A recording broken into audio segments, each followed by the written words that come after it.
If you're anything like the average video game playing person, you've got problems, as in things that bother you. And one of those problems is that you are sick and tired of liking stuff. This game, this console, that console, all these things that get recommended by people that we're supposed to like. Wouldn't it be nice, and heck, I'll just say it, refreshing to hate something for a change? But that's what makes you so smart. You're 2 steps ahead of me and have already given yourself the green light to hate certain things.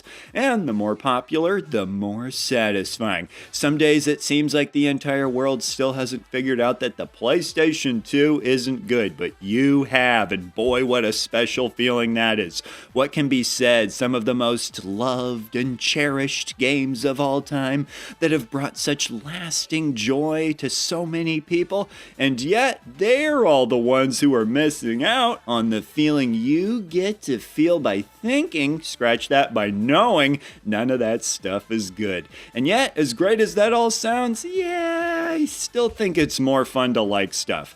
And that's where my guide comes in handy, how to go from hating something to loving it. If it can happen with your old schoolyard crush, it can happen with the Sega Dreamcast. So slap on your I like to be happy face, and here we go. I'll be covering some of the most common issues that I see people having with the Dreamcast that prevent them from liking it, and some possible solutions to fix those issues. Naturally, if some of you are already like me and think playing Samba de Amigo with maracas is one of the greatest human experiences, well, you don't need much convincing and can feel free to sing along with me on the chorus. Dreamcast. Yeah, I don't actually have a song, but you get the point. Okay, so that pesky controller is the first thing we're gonna need to address. Basically, everything people could possibly hate on this controller, I have seen people talk about how they hate it. The shape, the buttons, the layout, the analog stick, the ergonomics. There's a chance I've never seen anybody say they hate the start button before, but I don't know. I got a feeling the fact it's triangle shaped is rubbing somebody the wrong way. And in their defense, life is hard enough even without triangle-shaped start buttons. One of the more unique criticisms the controller gets is that the cord comes out of the bottom instead of the top. I suppose this critique comes from the classic line of thinking of why.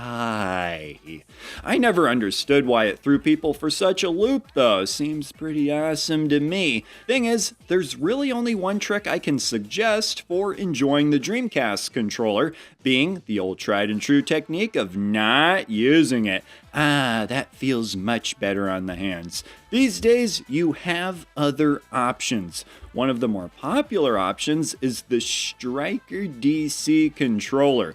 It's a lot more similar to controllers you're used to and therefore probably comfortable with. So, it's an easy suggestion. However, another route you can go, and it's the route I've gone, is to get an arcade stick. I personally like to use this adapter from Brook. It includes storage for games built in, works with far more than just arcade sticks, and you can also use it with the Sega Saturn. So if you're planning on being a well-behaved Sega fan by playing both the Saturn and Dreamcast, you're covered. But with this adapter, you can plug any USB arcade stick into your Dreamcast, which I find to be divine.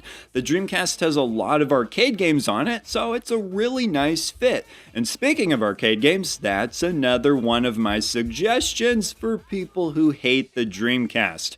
After all, games are likely the biggest reason somebody would hate a console. I would say to check out some of the arcade games, and not just the more high-profile ones like Marvel vs. Capcom 2. If you're a hater of the Dreamcast, you've probably already considered a game like this. The Dreamcast has a lot of slightly more obscure arcade games, thanks in large part to Capcom, conveniently, who are known for making and/or publishing fun arcade games. I've always thought of arcade games kind of like the popcorn of video games. Easy to snack on, and they appeal to pretty much everyone. And no getting those stupid little kernel shells stuck in your teeth or caught on your throat. You know what I'm talking about. But not only does the Dreamcast have arcade games, it has all sorts of different kinds.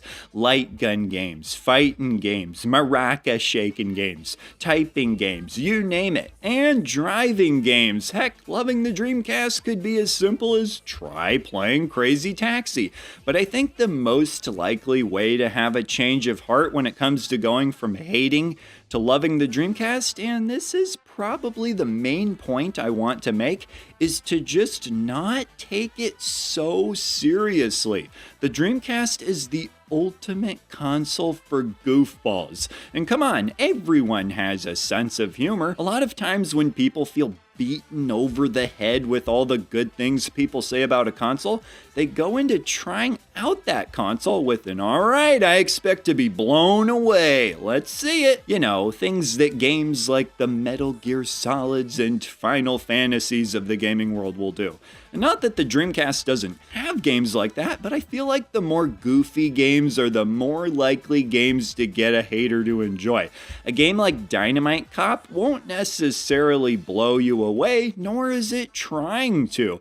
But it seems to me like it would be almost impossible to play this game with a friend and not have a blast. If you don't take it seriously, my gosh, these are video games, not a business meeting.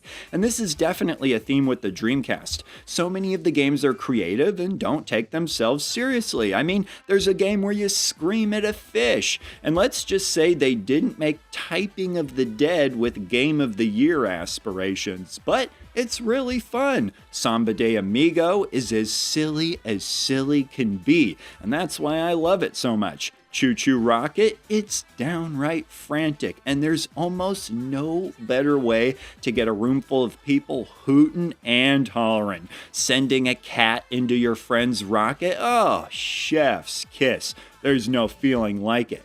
You'll want to take advantage of the 4 built-in controller ports on the Dreamcast as well.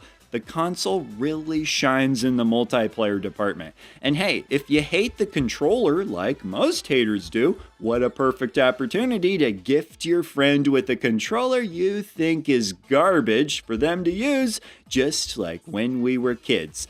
Okay, so my next suggestion for haters is fighting games. And not just because people who hate stuff tend to have a fighting spirit. Now, right away, some of you might be thinking, I don't like fighting games. So sorry, swing and a miss there, buddy. But here's the thing. It has such a variety of different kinds of fighting games, many of which are unconventional. So even if you typically don't like fighting games, there's a chance you'll like something the Dreamcast has to offer. Think of it like fruit. Just because you don't like a banana doesn't mean you won't like other fruits. For example, might I suggest a different banana? I'm telling you, how ripe you like it matters. In a lot of cases, the suggestion is gonna be the Power Stone games, where you roam around in a 3D arena, can pick up items that do all sorts of wacky stuff, you can throw things, swing off of stuff, and of course beat the HE double hockey sticks out of the other characters. But then there's also games like Project Justice, essentially a bunch of high schoolers beating each other up. Maybe that'll remind you of your own high school you went to. And also games like Tech Romancer, and whether that makes you think of a romance between mechs or somebody romanticizing the idea of mechs doesn't really matter. This has a little bit of a Power Rangers vibe where you just tromp around as giant mechs and cause destruction unto your opponent. There's some depth to the mechanics if you're interested, but you can certainly play it in a more straightforward way as well. Makes for a good button masher, a genre that my wife whoops my sorry butt at every time.